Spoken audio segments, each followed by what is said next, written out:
part of this show that we really term as the Intelligent Coach. Now, it used to be the Basketball Talk Pro show, but we follow the book, The Intelligent Coach, as much as we can, and then there's other things that come in that we want to make you aware of. But this particular program or session is a little different. Basically, the title tells you everything. Don't be afraid of the Boogeyman. Fear, they're talking about. Fear, that gets to us all.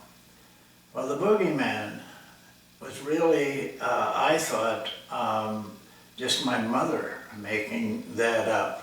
We lived in a very small town, 900 people, and so we were kind of enclosed. I didn't know what the rest of the world was doing, but she used the term boogie man, and that the boogeyman was going to come and get me if I didn't listen to her and do what she wanted me to do. Little did I know that that would stick with me for many, many years. The fear that she created.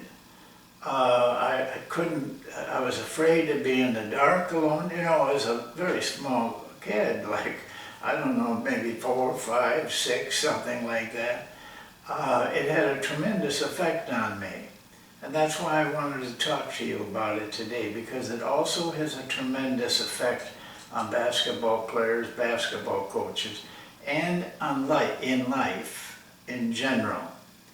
I checked the internet just to see about whether it was just my little Norwegian village that used that term, or if it was used by other people, and it was. In fact, they had quite a bit written about it, and they showed me how to spell it. On the title, the Boogeyman is spelled correctly. I didn't know anything about that. Basically, what we're talking about here is fear. And I want you to see how just a simple little thing like calling nothing the Boogeyman can get a person to really be in fear. But fear is just like the Boogeyman, which is an illusion. Fear is an illusion. I bring it up because of some things I saw in the games on Sunday, and have seen all last couple of years, and I've been aware of it with other people. But fear has this effect on you. It cuts off everything. Everything is affected by any kind of fear that you might have. For instance, desire. You may really have a desire to do something, or be something, or create something. But many times fear steps in and says things like, your friends are going to laugh at you. You can't do this, you've never done this, you've never been any good at this kind of thing. They make you afraid of what can happen to you. And that is an illusion, because we do not know what's going to happen even 30 minutes from now. To say this could happen, we don't have any idea when or where or how it could happen. It's strictly illusion, but I can tell you that it has tremendous holds on people. And I want to talk about that, and I want to show you as an example the basketball part right now, how it affects you as a player. the same way it affects anybody in life. You have to be somewhat prepared for it and to have a mental makeup that you really don't care, is the best way of putting it. It's everywhere, and it's destructive. Well, in basketball, what as I looked at the games on Sunday, which were very good games, I could just sense the defensive quandary. They were afraid of the three-point shot. I don't know why people are so afraid from a defensive standpoint or an opponent, are so frightened by it. I worked with a coach for a year, and he would say to me things like, every time they make a three, it's like a dagger to my heart. I thought, it's just another shot, another basket. Why? Just because it's a little farther out, why does that have any effect on you or anybody? But it does. It does. And where it really shows up is the fear when you're on defense. If you watch the game, I don't care which game you watch, if it's an NBA game or a college game, saw the same thing in college. Players and the coaches are so frightened by them making a three-point shot that they begin to stretch out. They want to be almost right on their man every minute, which takes away team play. It takes away team defense. When you watch in these playoffs, take a few moments and just watch the defense in the half court, for sure.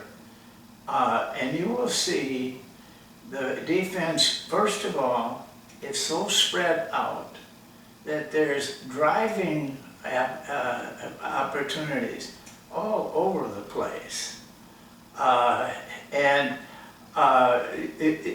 Because they don't want it to happen, they don't want anybody to make the three-point shot on them.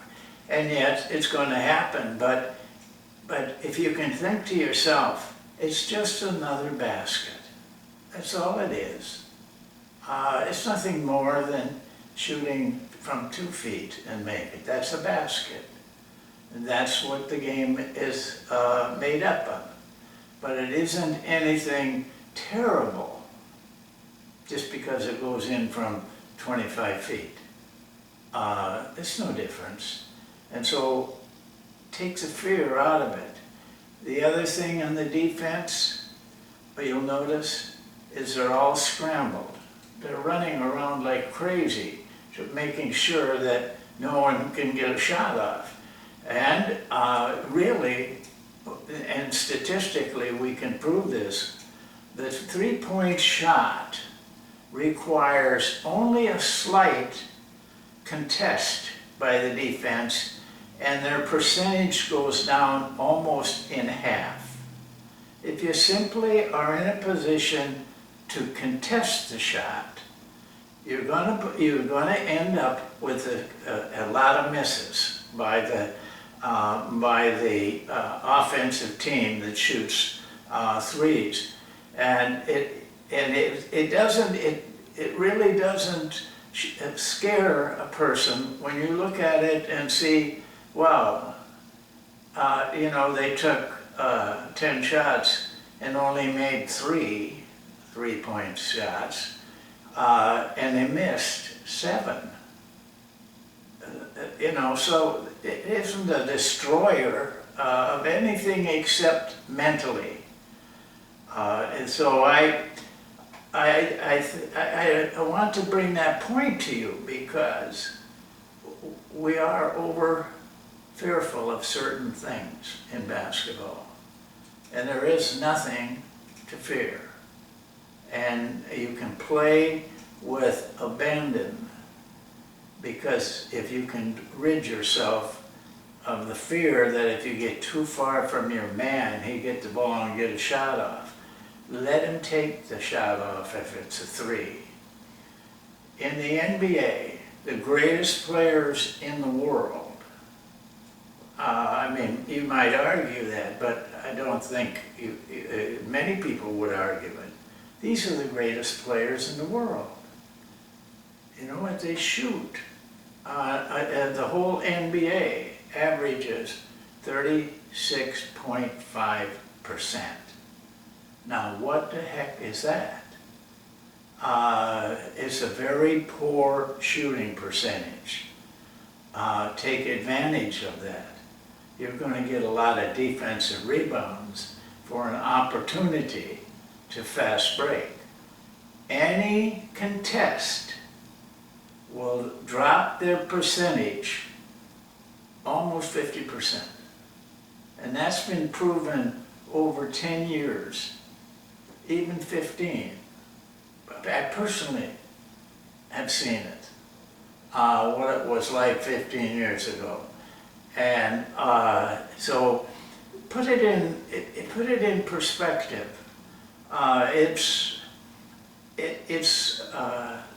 They think like the Boogeyman. Maybe that will help you.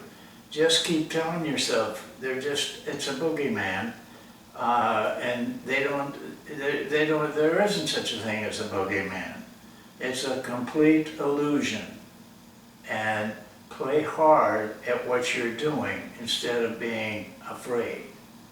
Thank you. We'll see you next time. Thanks.